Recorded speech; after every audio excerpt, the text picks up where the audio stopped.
நம்ம சேனலில் போடுற 3வது வீடியோ இது. முருங்கைக்காவையும் முட்டையும் வச்சு என்னடா பண்ணுறேன்னு தானே யோசிச்சுட்டு இருக்கீங்க. இருங்க சூப்பரான ஒரு சைட் டிஷ் ரெடி ஆகிட்டு இருக்கு.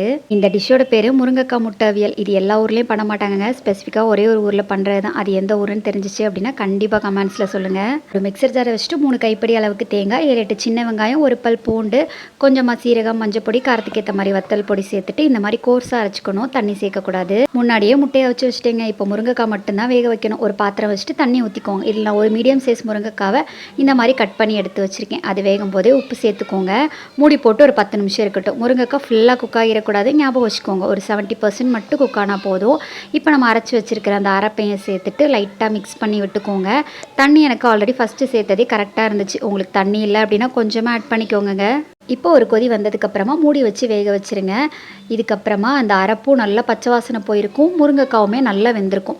வெந்ததுக்கப்புறமா நம்ம வேக வச்சுருந்த முட்டையும் சேர்த்துட்டு லைட்டாக மிக்ஸ் பண்ணால் போதும். கடகடன் மிக்ஸ் பண்ணிடாதீங்க, மஞ்சக்கரு எல்லாம் தனியாக பிரிஞ்சு ஓடிடும். இப்போ இதையும் மூடி போட்டுட்டு ஒரு 5 நிமிஷம் விட்டுக்கோங்க. ஆல்ரெடி முட்டை முருங்கைக்காலாம் வெந்து தான் இருக்கும், அதனால் அந்த முட்டையெல்லாம் மசாலா இறங்குறதுக்காக தான் நம்ம மூடி வைக்கிறோம். சூப்பராக ரெடி ஆகிடுச்சிங்க. இதை இன்னும் கொஞ்சம் டேஸ்ட் கொடுக்கறதுக்காக தேங்காய் எண்ணெயில் தாளிப்பு கொடுத்துடலாமா. ஒரு கரண்டி வச்சுட்டு 3 ஸ்பூன் அளவுக்கு தேங்காய் எண்ணெய், கடுகு, காஞ்ச மிளகா, அதுக்கப்புறமா சின்ன வெங்காயத்தில் தாளித்து பாருங்களேன், அவ்வளோ ருசியாக இருக்கும்.